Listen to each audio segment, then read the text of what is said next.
महाकुंभ खत्म होने में अब 24 घंटे से कम वक्त बचा है।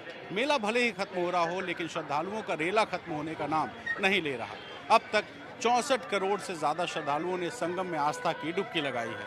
कल यानी महाशिवरात्रि के दिन 2 से 3 करोड़ लोग आस्था की डुबकी लगाने मेले में पहुंच सकते हैं। ये श्रद्धालुओं का जत्था कम होने का नाम नहीं ले रहा। महाकुंभ के आखिरी दिन भी करोड़ों लोग आस्था की डुबकी लगाने वाले हैं। ऐसे में मेले को लेकर लोग क्या सोचते हैं, जरा लोगों से ही सुनते हैं। बहुत मजा आया मोदी जी का राज। बहुत भीड़ तो कम नहीं है, भीड़ तो और बढ़ जाएगी, कल और बढ़ जाएगी। व्यवस्था के मामले में पूरी व्यवस्था है जी।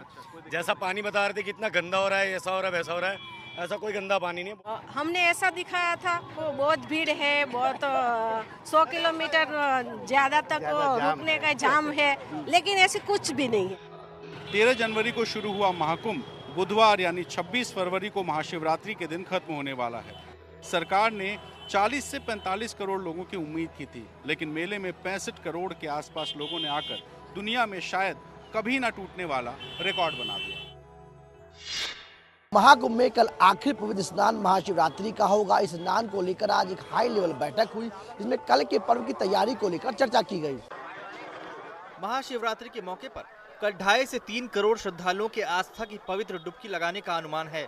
ऐसे में क्राउड मैनेजमेंट, ट्रैफिक जाम और श्रद्धालुओं की सुरक्षा को लेकर पुलिस और प्रशासन के वरिष्ठ अधिकारियों ने चर्चा की।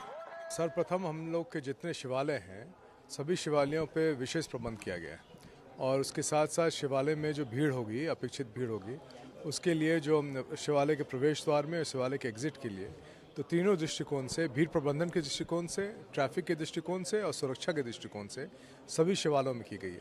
इसके साथ जो स्नान है, हमारा महाकुंभ का जो स्नान है, वो भी अपना परंपरागत तरीके से चलते रहेगा। सभी घाटों पर स्नान चलेगा। भीड़ से निपटने के लिए मंगलवार शाम 4 बजे से मेला क्षेत्र को नो व्हीकल जोन घोषित किया गया है, जबकि प्रयागराज की तरफ आने वाले सभी 7 मार्गों पर वरिष्ठ IPS अधिकारियों को तैनात किया गया है। इसके अलावा पूरे मेला क्षेत्र की निगरानी ड्रोन कैमरे से की जाएगी। कुल मिलाकर बुधवार को महाशिवरात्रि को लेकर सभी तैयारियां पूरी कर ली गई हैं। उत्तराखंड के उधम सिंह नगर में एक गाड़ी ने कांवड़ियों को टक्कर मार दी। इससे गुस्साए शिव भक्तों ने हंगामा कर दिया। हरिद्वार से गंगा जल ला रहे सारे कांवड़िए रुद्रपुर के काशीपुर रोड पर जमा हो गए। इसके बाद इन लोगों ने हरिद्वार बरेली नेशनल हाईवे पर ट्रैफिक रोक दिया।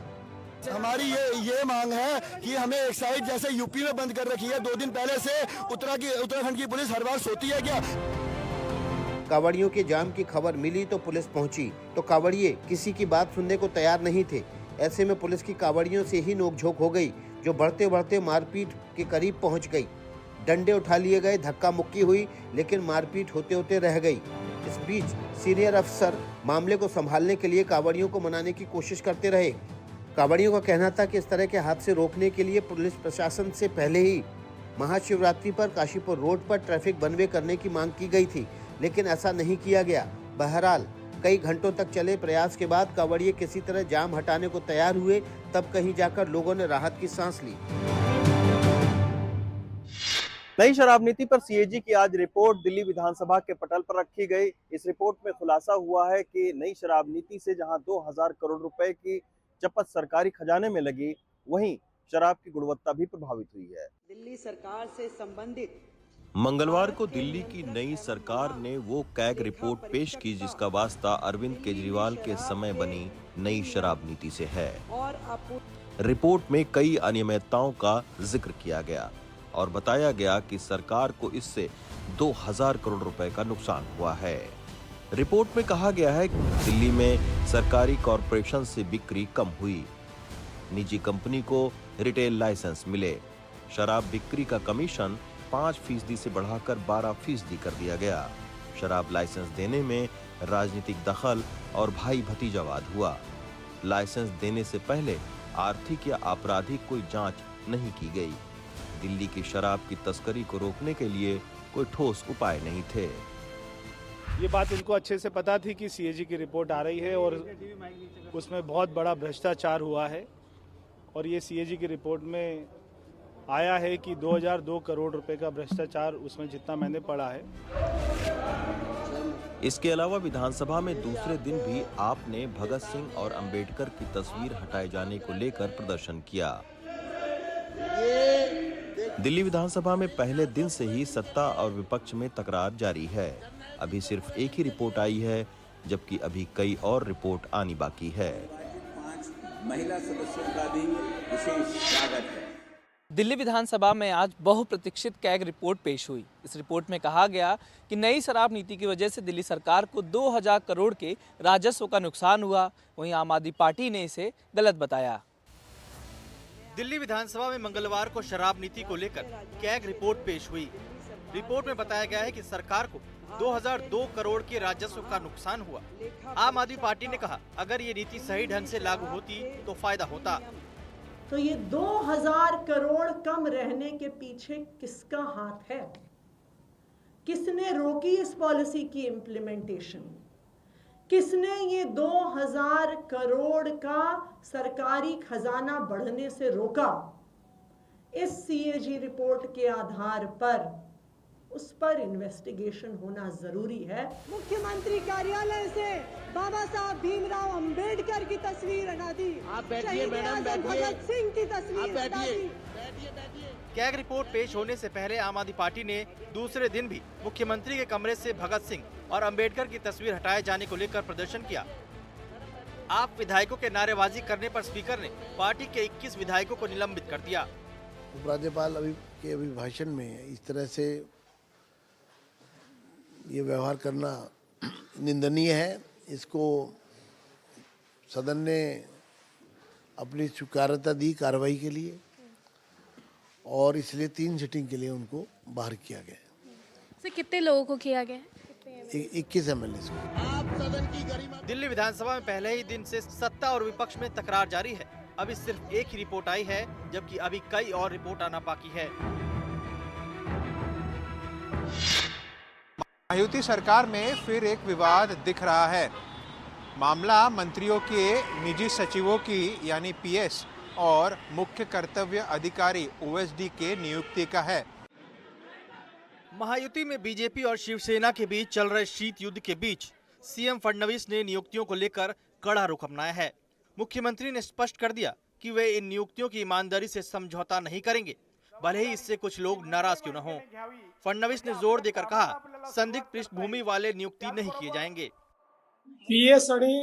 मंत्रियों के निजी सचिव और ओएसडी की नियुक्ति मुख्यमंत्री का अधिकार है। ऐसा पहली बार नहीं हो रहा।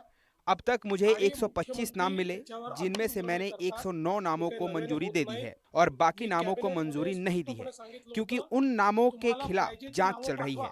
कोई भी नाराज हो, ऐसी सिफारिशों पर नियुक्तियों को मंजूरी नहीं दी जाएगी। एनसीपी और शिंदे की शिवसेना दोनों के मंत्रियों ने मंजूरी के लिए मुख्यमंत्री कार्यालय को भेजे गए नामों को खारिज करने पर चिंता जताई है, जबकि उद्धव ठाकरे की शिवसेना के संजय राउत ने सीएम फडणवीस के रुख की प्रशंसा की और दावा किया कि उनके पास भी दागी लोगों की सूची है जिनकी नियुक्तियां नहीं होनी चाहिए। मेरी सीएम फडणवीस और महाराष्ट्र के मुख्य सचिव से अपील है कि वो राज्य के हित में उन मंत्रियों के नाम सार्वजनिक करें। मेरी जानकारी के अनुसार जिन फिक्सरों के नाम सीएम फडणवीस ने खारिज किए हैं, उनकी सिफारिश शिंदे कैंप के मंत्रियों ने की थी। मंत्री हे शिंदे गटाचे आहेत। इससे पहले फडणवीस शिंदे के कार्यकाल में हुए कुछ फैसलों की जांच कराने का आदेश दे चुके हैं, जबकि शिंदे मनचाहे विभाग न मिलने से दुखी हैं। देखना है कि आने वाले दिनों में यह टकराव क्या रूप लेता है। कर्नाटक और महाराष्ट्र के बीच बस सेवा दोबारा शुरू करने के लिए दोनों राज्यों के अधिकारियों के बीच समन्वय बैठक। बेलगावी में आज भी जमकर हंगामा हुआ। कर्नाटक और महाराष्ट्र के बेलगावी कोल्हापुर सीमा पर तनाव है। दोनों राज्यों के बीच बस सेवा शनिवार से ही ठप है। बीच बचाव की कोशिश जारी है। बेलगावी और कोल्हापुर के अधिकारियों के बीच समन्वय बैठक हुई।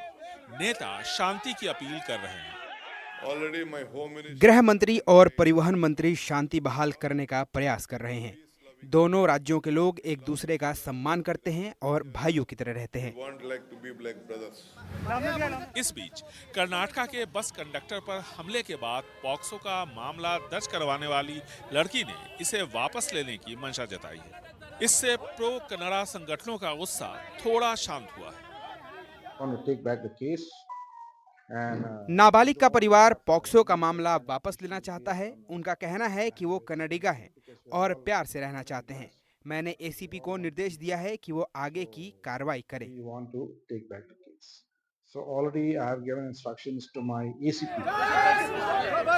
शुक्रवार दोपहर में मराठी की जगह कन्नड़ा बोलने पर कर्नाटका के बस कंडक्टर की पिटाई हुई तो शाम में हमला महाराष्ट्र की बस पर हुआ। फिर तनाव बढ़ा तो शनिवार से दोनों राज्यों के बीच बसों की आवाजाही रोक दी गई। इंडियाज गॉट लेटेंट अश्लील टिप्पणी मामले में महाराष्ट्र साइबर के सामने अपने बयान में रणवीर अलाहाबादिया ने अपना गुनाह माना है और अपनी गलती को भी स्वीकार किया है। रणवीर अलाहाबादिया ने माना है कि इंडियाज गॉट लेटेंट शो में जिस पंक्ति पर विवाद हुआ वह उन्हें नहीं बोलनी चाहिए थी, उनसे गलती हुई। महाराष्ट्र के मिनिस्टर ऑफ स्टेट होम का कहना है कि उनके खिलाफ कानून के मुताबिक कार्रवाई होगी। उसमें जो भी कायदे के हिसाब से जो भी कार्रवाई करनी चाहिए वो कार्रवाई होगी। सोमवार को इस मामले में रणवीर अलाहाबादिया और आशीष चंचलानी ने महाराष्ट्र साइबर सेल मुख्यालय जाकर बयान दर्ज कराया था।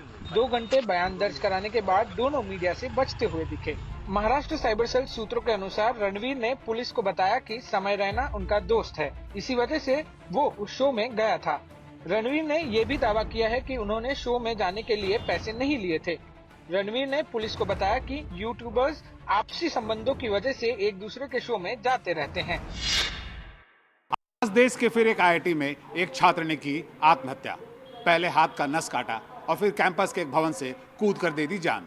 यह घटना बिहार के आईआईटी पटना में घटी।